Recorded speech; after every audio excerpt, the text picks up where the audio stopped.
Mina olen Paul Puustusmaa.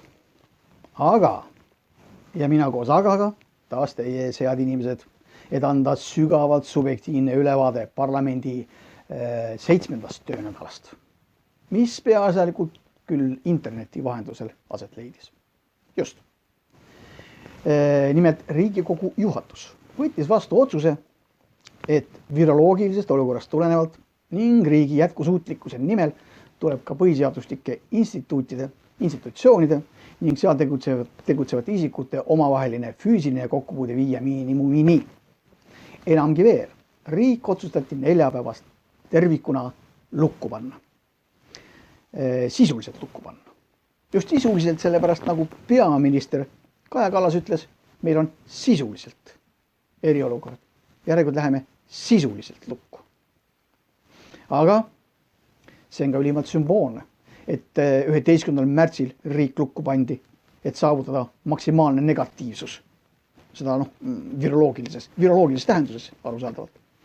Pastik on endale meelde tuletada, et täpselt samal ajal, või õigemini peaaegu samal ajal, ehk siis 12. märtsil, 87 aastat tagasi, 1934. aastal saavutati Eestis samuti negatiivsus. Riik pandi lukku demokraatiale.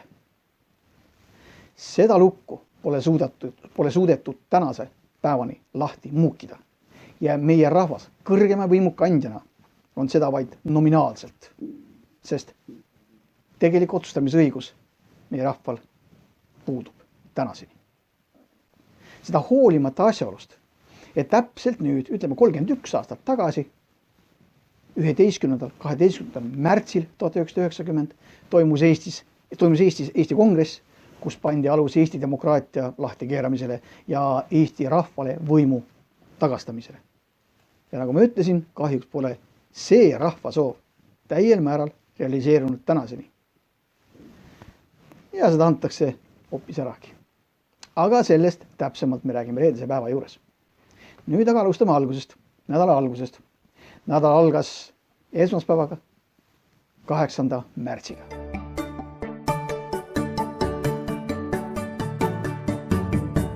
See on väga oluline päev. See on Международный женский день. See on päev, mille maailma tuntumad šovinistid, oma vaimu rikki keeranud, emantsipeerunud vasakäärmuslased, keegi Clara Zetkin ja Rosa Luxemburg kuulsaks kuulutasid, kasutades julmalt ära 1908. aasta sündmus New Yorgis, kui streikivate tööliste tõttu süttis tekstiilivabrik ja hukkus 123 süütut naist. Nende naiste surma ära kasutavalt endale alatut poliitilist tuntust nurunud naissotsialistid või naiskommunistid, pole vist vahet. Nad saavutasid selle, et üks inimvaenuliku režiimiga kurikuulsuse saavutanud ja kahjuks ka meie rahva ja riigi naabriks osutunud suurriik kuulutas selle päeva oma juhtpartei, kommunistliku partei jaoks oluliseks päevaks ning oma inimvaenulikus riigis ka riigipühaks. Ja just ülaltoodu on põhjuseks, miks paljud meie emad ja meie vanaemad ja naised on alati rõhutanud ja rõhutavad, et meie naistele on püha eelkõige emadepäev, mitte aga sotsialistlik, sotsiaaldemokraatlik, kommunistlik uusleiutis. Aga kuna läänemaailmas on valitsevaks ideoloogiaks vasakliberalism, siis on arusaadav, et ka meil, kes me oma riiki peame läänemaailma osaks ja keda usinasti integreeritakse läänemaailma kõige mandunumatesse vaimsetesse struktuuridesse, et ka meie rahva seas populariseeritakse, propageeritakse sotsiaaldemokraatlikult naistepäeva väga tugeval moel, kohati imal läägelt ja isegi võõristaval kombel.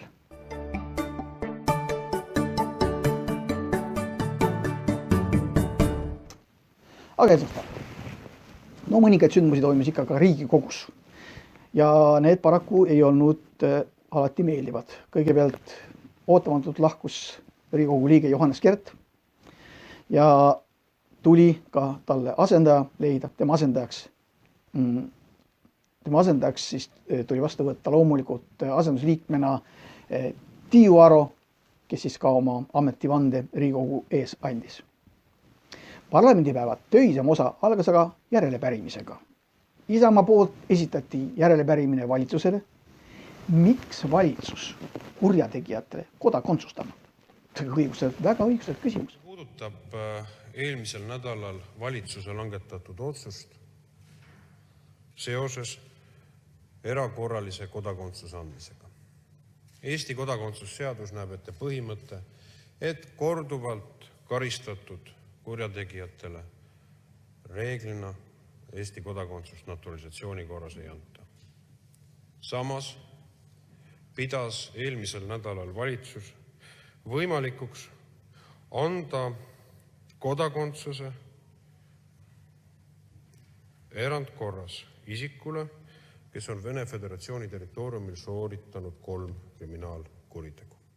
Üldiselt tekib tõepoolest küsimus, et miks üleüldse peab meie riik andma naturalisatsiooni korras kodakondsust kurjategijatele, kes on korduvalt kuriteos süüdi mõistetud. Kas selles on mingi paralleel eksisteeriva võimustruktuuriga või valitseva koalitsiooniga? Aga üldiselt peab muidugi rõhutama, et sisuliselt kogu nädal ja esmaspäev polnud siin ka mitte mingi erand, toimus kogu poliitiline tegevus tugevasti koroonatähe all. Covidi küsimustik saatis Riigikogu praktiliselt igat istungit ja sisuliselt igat päevakorrapunkti.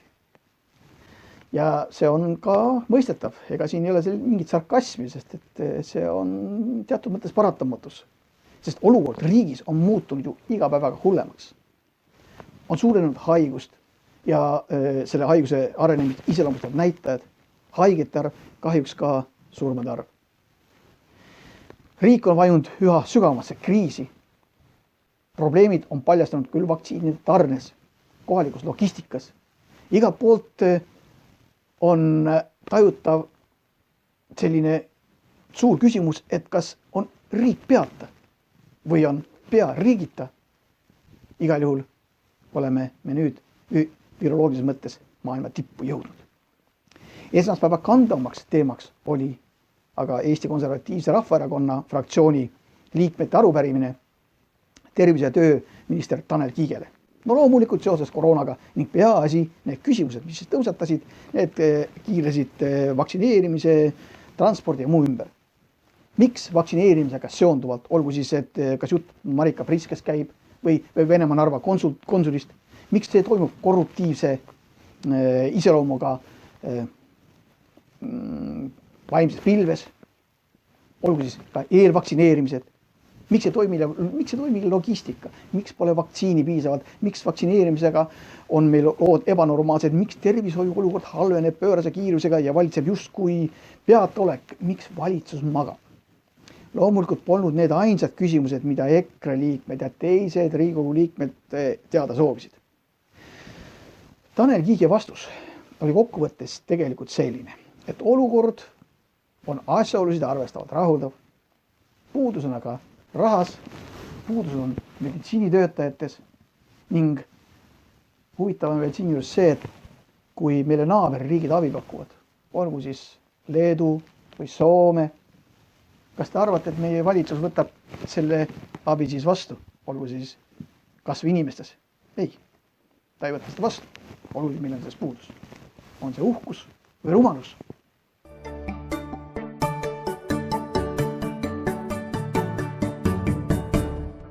Aga teisipäev, nagu juba eelnevalt, ma märkisin, ka teisipäev möödus koroonatähe all.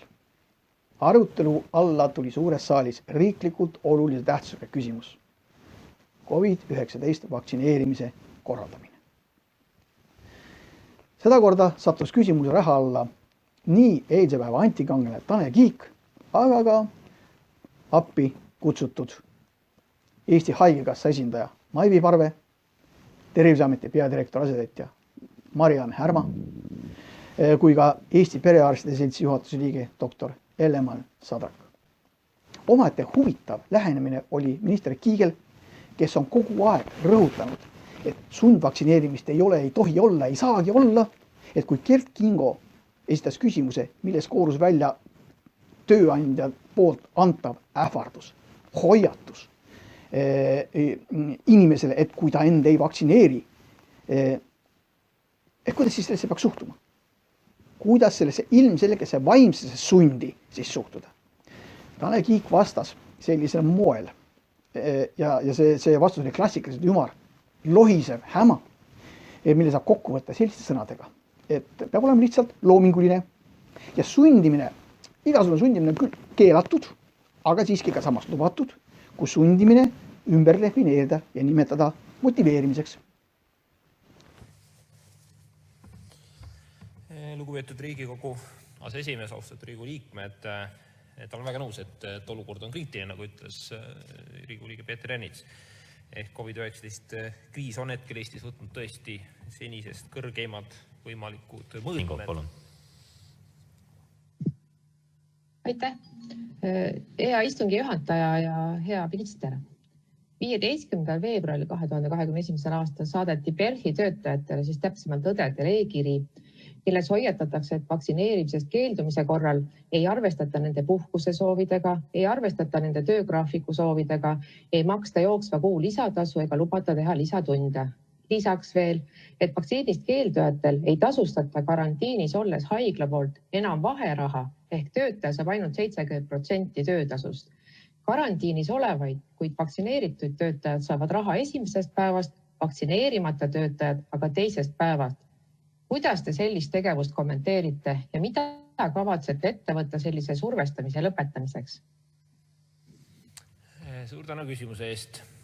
No, see nüüd on tegelikult natuke laiem temaatika.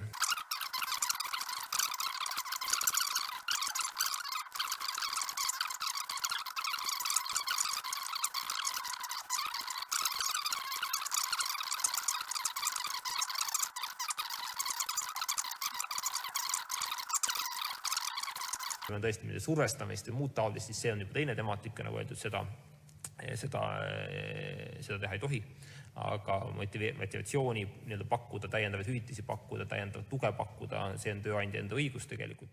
Täna meie riigis kasutatavate vaktsiinide mõju ja sellega seonduvalt edasise kohta andis muuhulgas väga asjaliku ülevaate haigekassa esindaja Maivi Parve, kellele Kert Kingo poolt esitatud küsimus minust personaalselt küll pisut segadus sajas, pigem jah, sellele antud vastus. Tänan. Minu küsimusele, ma kujutan ette, et ja usun, et oskaksid kõik tänased esinejad vastata, aga hetkel sattusite selleks teie. Kui pikaks ajaks need erinevad kõnealused vaktsiinid immuunsuse loovad või selle tagavad? Ja mis saab peale seda, kui vaktsiini mõju või kaitse kaob? Kas kõik see segadus siis vaktsineerimistega hakkab jälle otsast peale? Aitäh! Aitäh küsimuse eest. Ma arvan, et ma oskan nagu vähe sellele vastata, sest kindlasti sellega tegeleb Ravimiamet ja kindlasti erialainimesed rohkem, aga mida ma oskan siin kommenteerida, et me kõik ootame ja jälgime huviga selliseid pikemaid prognoose ja seda ka sellesama vaktsiini mõju osas. Ja siinkohal seda infot materjali tuleb juurde ja mida siin jälgitakse on just see kõrvaltoimete mõju, rääkides ka siin 3 erinevast vaktsiinist, et kuidas kõrvaltoimete osas esimesele doosile, teisele doosile reageerivad siis Pfizer ja Moderna vaktsiin, kas on erinevusi siis näiteks AstraZeneca vaktsiini osas, kus revaktsineerimise aega pikem, mis siis juhtub, kui revaktsineerimise aega pikendatakse ja milline siis tõesti üldine vaktsineerimise mõju. Ühtset vastust kindlasti ei oska keegi anda ja siinkohal peame vaatama ikkagi veel kord tulevikku ja vaatama otsa siis ja vaatama materjale nendest riikidest, kus vaktsineerimisega alustati enne meid. Aga parima ettekande minu jaoks personaalselt tegi Eesti Perearstide Seltsi juhatuse liige Elle-Maal Sadrak. See käsitles märkimisväärses osas riigipoolset organiseerimatust, nagu ka vaktsineerimise logistika suurt lonkamist, mis omakorda on tõsiseks põhjuseks kogu vaktsineerimise protsessi puudulikkusele ning ka põhjustaja või näitaja, miks meil kogu see koroonandus, miks ta lonkab kõike 100 jalga ja korraga. Ühesõnaga, probleeme on palju. Kindlus ei ole see sõna, mida me praeguses situatsioonis kasutada saaksime. Ning olukord on liikumas selgelt veelgi, kahjuks, veelgi halvemas suunas.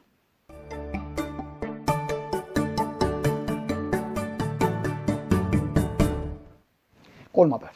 No see oli kreisipäev. Täiesti kreisipäev. Ja mitte ainult päev, vaid ka öö. Kolmapäevane päev kujunes meil pikaks ja lõppes alles neljapäeva varahommikul, kui kuked olid laulnud ja kõik vast sigutikud ööpimedusse ära hajunud. See on circa kella 5 paiku hommikul. Kõigepealt oli infotund.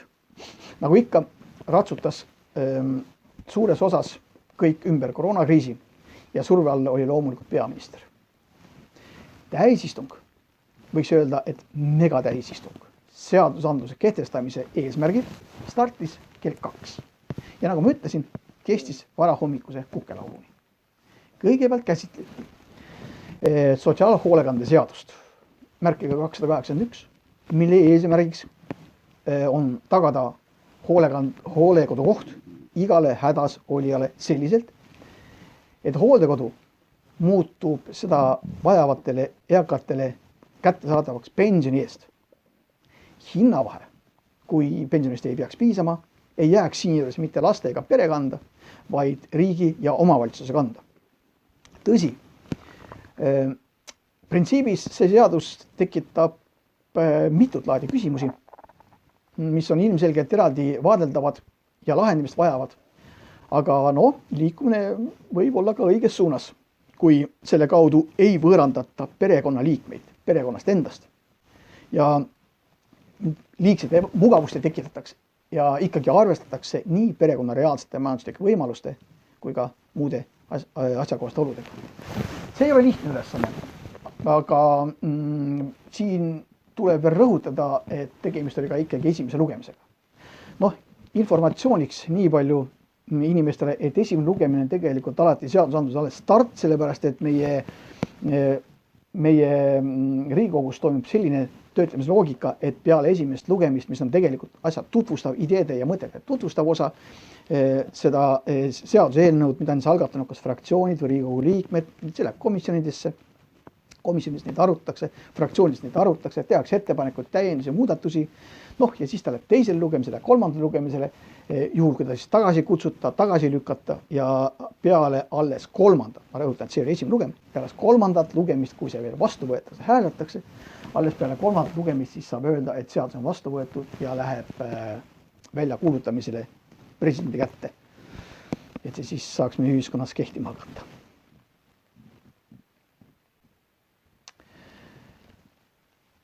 Aga kolmandal lugemisel võeti vastu täitemenetluse seadus.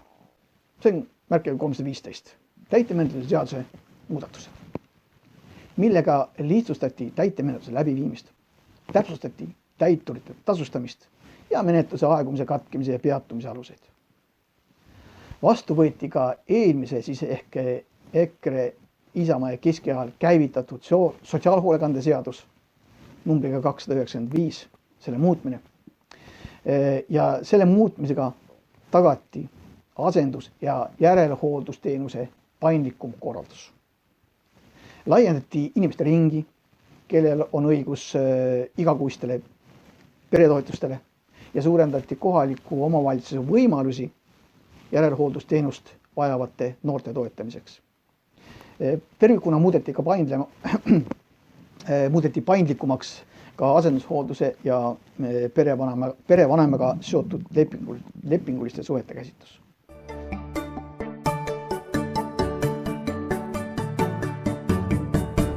Muidugi, aga suurem möll tõusetus hoopis Riigikogu saalis psühhiaatrilise abi seadusega tulenevalt, sest vasakpoolsed, sealhulgas sotsialistid ja vasakliberaalne Reformierakond, hirmsal moel ja vaid neile teadaolevatel põhjustel survestasid ning soovivad Eestis kehtestada olukorda, kus lapsed võiksid minna salaja ilma vanemata loata isegi mitte psühholoogi juurde, vaid suisa raviga psühhiaatri juurde ravile. Konservatiivid pole siinjuures mitte laste ravimise vastu, kui selleks ka vajadus on. Kuid meie arvates ei ole laps see, kes ilma vanema teadmiseta ja loata ja salaja selliseid samme astuvad, sest psühhiaater on ikkagi raviarst, mitte lihtsalt hingetohter, nõustaja või psühholoog, kuhu lapsel ka täna on võimalik minna ja ka ilma vanemate teadmiseta. Selle poliitilise lahingu kokkuvõtteks toon ma ära EKRE seisukoha, mis tulenes nii Martin Helme küsimusest kui ka Kert Kingo poolt Martinile antud vastusest. Ütlen kohe ära, et konservatiivid selle lahingu kaotasid parlamendis ja minu resümee tagajärjele, mis seaduseloojate saalis siis hõljuma jäi peale vasakliberaalide tugevat rahulolu, on see, et valitseva liberalismi ajal on siginenud Eestisse väga palju vaimse häirega lapsi, kes peaksid saama pöörduda igal ajal psühhiaatri poole ja kohe kindlasti ja salaja ja ilma vanemate loata, sest meil on väga erinevaid soove, mis on seotud võib-olla suu muutmisega, aga meil on väga palju vägivaldseid perekondi ja tohutul hulgal väärkoheldud lapsi, kes võib-olla peale soo vahetamise ka muid probleeme ehivad. Aga vanemad neid ei mõista, keegi neid ei mõista, erinevalt muidugi progressiivsetest uue maailma ehitajatest, liberaalsetest ajakirjanikest ja nende poliitilistest mahitajatest. Püha jumal, meil on liberaalsus teinud meie ühiskonnaga midagi väga hullu, päris hukkand teine läinud. Nii hull vajadus laste psühhiaatrite järele pole meie maailmas veel mitte kunagi olnud. Liberalism on midagi hirmsat laste psüühikaga teinud. Äkki peaks selle sotsiaalse katse liberalismiga ära lõpetama? Ja no eelmisele vastusele otsa, et ega seegi ei ole normaalne, et alaealised saavad käia ilma vanemate teadmiseta günekoloogi juures, sest tihtilugu tuleb sealt, on selle tulemuseks abort ja noor inimene ei ole tegelikult selleks otsuseks üldse valmis.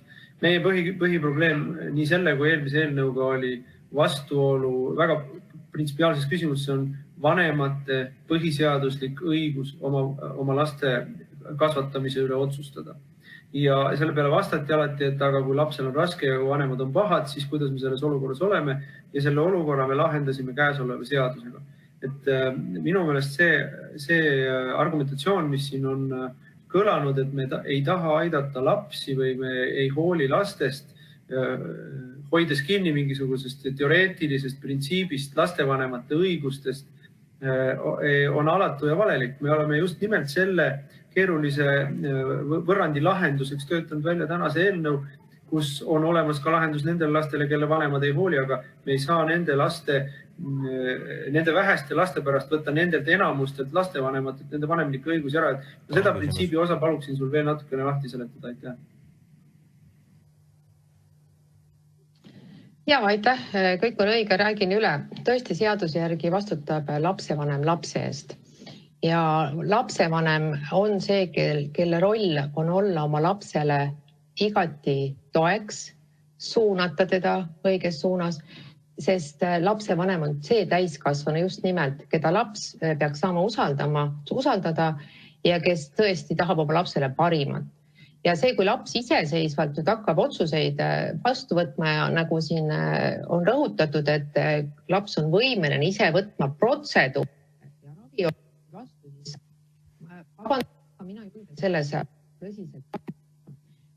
Aga julgen ka kahelda selles, et laps iseseisvalt, kui me näiteks räägimegi seal 8-aastasest lapsest või 10-aastasest lapsest, on võimeline üldse mõtlema psühhiaatri juurde minekust. Keegi peab talle seda ju hakkama sel juhul tutvustama.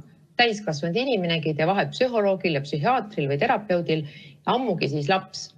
Ja seetõttu sellised asjad eriti peaksid olema nagu koostöös perekonnaga. Lapsevanemal on õigus teada, mida lapsele ka seal psühhiaatri juures soovitatakse, mida räägitakse. Mingi kontroll peab ikka lapsevanemal olema lapse üle.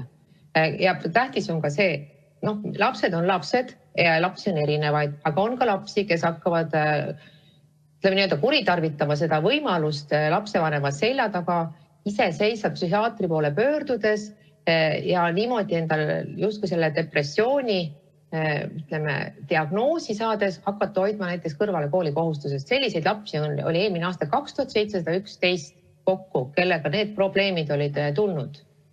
Et see on hästi oluline seda asja piiritleda, seda enam, et tõesti ükskõik, mis juhtub, lõpptulemusena peab lapsevanem vastutama oma lapse eest. Ja laps on õnnelik ja kaitstud ja hoitud ainult kindlas ja tugevas peres, kus on vanemad osalevad lapse elus. Ma loodan, et ma suutsin täpsustada seda kõike. Aitäh!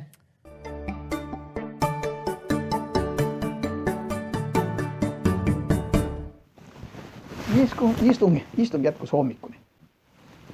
Seadusandlik madin käis mitmete selliste aktide üle, kus polnud küll tegemist lõpphääletusega ega vastuvõtmisega, kuid jooksev menetlus oli tõeliselt kirgi küttev, sest puudutas olulisi põhimõtteid, kus konservatiivide ja liberaalide suusad ikka väga tõsiselt risti läksid.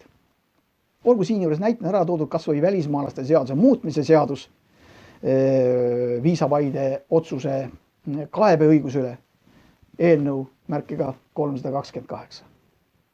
Sellega soovivad liberaalid järgi anda Euroopa Liidu nõudele ning saavutatakse see, et kui täna on Eesti riik, kes otsustab välismaalastele viisa andmise ja sellest keeldumise küsimused ise, siis Euroopa Liidu tungival nõudel peavad edaspidi olema viimaseks otsustaja instantsiks kohtud, sealhulgas ka loomulikult Euroopa Liidu kohus kaugel Brüsselis.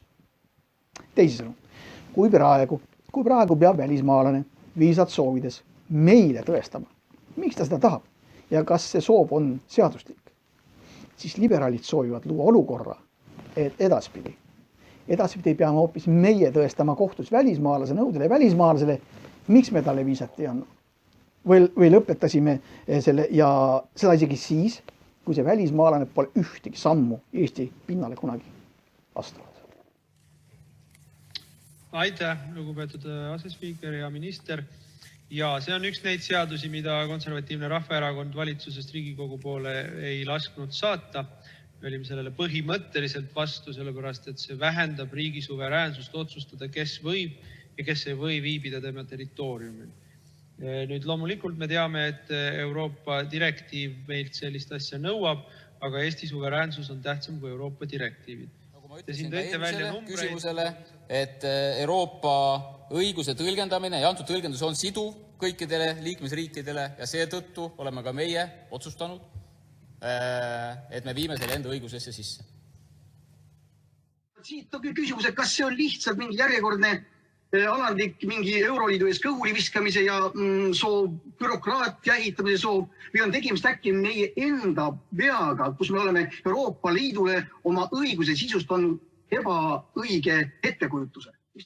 Viisasid antakse kõigile, kes küsivad ja ongi kõik. Meil on siin ikkagi debatt väga põhimõtteline. Ma juhiks tähelepanu sellele, et suveräänne riik ei ole kellegi karistuse või rikkumismenetluse all.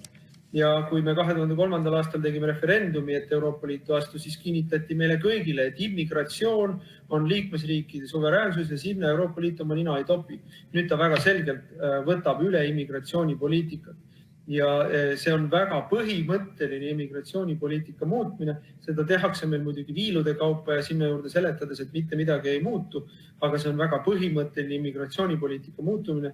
Nii nagu on öeldud, mitte enam ei ole niimoodi, et meie otsustame, kes tuleb, vaid nüüd me peame põhjendama, miks ei saa tulla. Selles mõttes ma väga vaidlen vastu ministri väitele, et Eestisse peab saama igaüks, kes toob Eestile kasu. Eestisse ei pea saama mitte keegi, kellele me otsustame, et ta ei pea siia saama. Ja kas ta meile meeldib või ei meeldi või kuidas see kõik otsustatud on, see on meie siseriiklik otsus. Aga see, kui meile ütleb Euroopa Liit, et nüüd tehke nii, siis me enam ei olegi suveräänne riik. See on nii lihtne ongi. Ja... Aitäh, lugupeetud istungi juhataja ja ettekandja.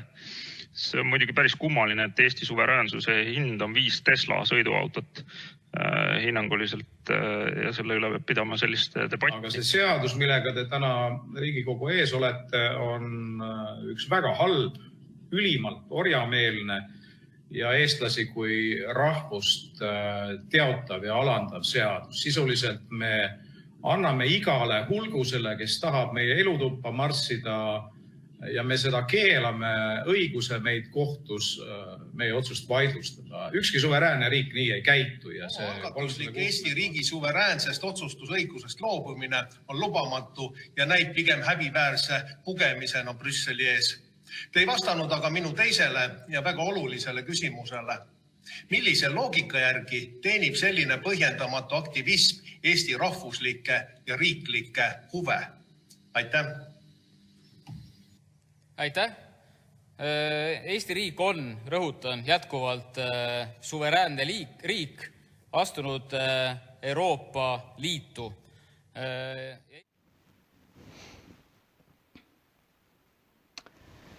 Tuule all oli arusaadavalt siseminister Kristian Jaani, kes, nagu nägite, Henn Põlluaasa põhjendatud küsimusele vastates meie rahvuslike, riiklike huvide kohta normaalset vastust ei andnud. Ega saanudki anda. Ega tal poleks olnudki midagi võimalik sellele vastata. Varahommikul sumbusid väsimusest vaaruvad riigikogujad veel viimastesse vaidlustesse, millised puudutasid kerekoalitsiooni otsusi Riigikogu komisjonide muudatuste kohta. Ühelt poolt otsustas vasakliberaalne koalitsioon vähendada Riigikogu huvi ja võimekust tegeleda rahvastikukriisiga. Selle nimel likvideeris meie koalitsioon rahvastikukriisi lahendamise probleemkomisjoni. Või plaanib seda teha. Teisest küljest aga ehitas koalitsioon endale täiendava poliitilise teerulli, et konservatiividest üle sõita, muutes eesti keele õppe arengu probleemkomisjoni juhtimises poliitiliste jõudude tasakaalu vasakliberaalide kasuks, rikkudes sellega väga pikaajalist parlamentaarset traditsiooni. Muidugi mõlemad nimetatud viimase punkti osas ootavad veel kuumad vaidlused ees ja välistatud ei ole isegi obstruktsioon, millise kasutamist ja kasutamise oskust ja printsiip õpetasid tänasele opositsioonile just reformierakondlased mõned kuud tagasi, kui nad ise opositsioonis olles rahvahääletuse enne põhja lasid.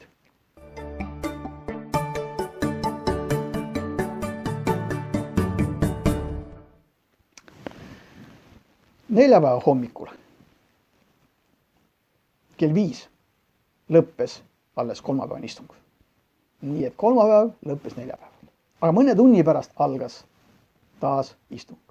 Neljapäevane istung, kus kõigepealt Jaak Valge edastas EKRE fraktsiooni arupärimise kultuuriministrile, milline käsitles Kumu muuseumis autorite tahtevastast kunstiteoste nimetamist, võiks öelda poliitilist nimetamist, nende nimede omavolilist muutmist. Seoses Kumu kunstimuuseumis 17. veebruaril käesoleval aastal avatud näitusega Erinevuste esteetika. Ja nimelt on selle näituse korraldajad ja kuraatorid asunud muutma siis muuseumi kunstiteostele autorite poolt pandud ja neile ajalooliselt kinnistunud nimetusi. Ja meie arvamuse kohaselt pole nende kunstiteoste nimetuste muutmine kuidagi vaba demokraatliku Eesti kultuuriruumile omane. Tegelikult pole omane ühegi vaba ühiskonna kultuuriruumile, aga meil Eestis igatahes ta selline võõraste ja üleideologiseeritud kampaaniate jäljendamine tegelikult samastub üsna teravalt ka okupatsioonivõimude poolt läbi viidud sellise repressiivse sekkumisega kunstiellu.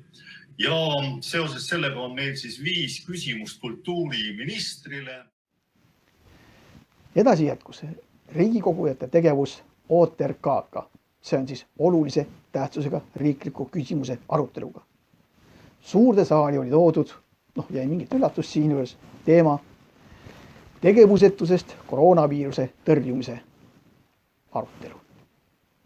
See teema tiirles väga sügavalt ja teravalt küsimuse ümber, kas ja mida peaks tegema, et tõsta praeguses olukorras riigi võimekust, tegevuse efektiivsust koroonatõrjel, haigustravil ning pöörata koroona kasv pigem hoopis langusse. Mis on salata? Ka eriolukorra kehtestamise vajadus jäi sellel päeval tugevasti Riigikogu saalis kõlama.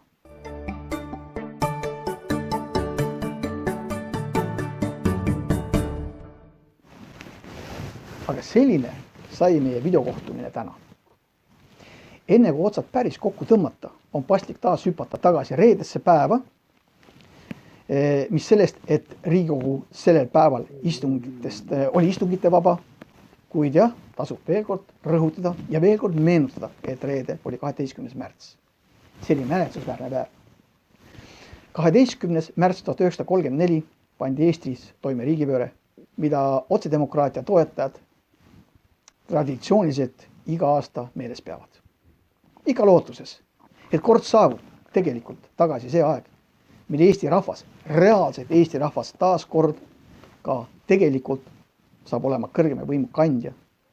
Tegelikult saaks Eesti rahvas ka reaalselt algatada seadusi ja ka neid tühistada, kui parlament mingi eriti totaka seaduse vastu võtab. Ja seda saab teha ainult siis, kui meie riigis taastatakse rahva algatusõigus.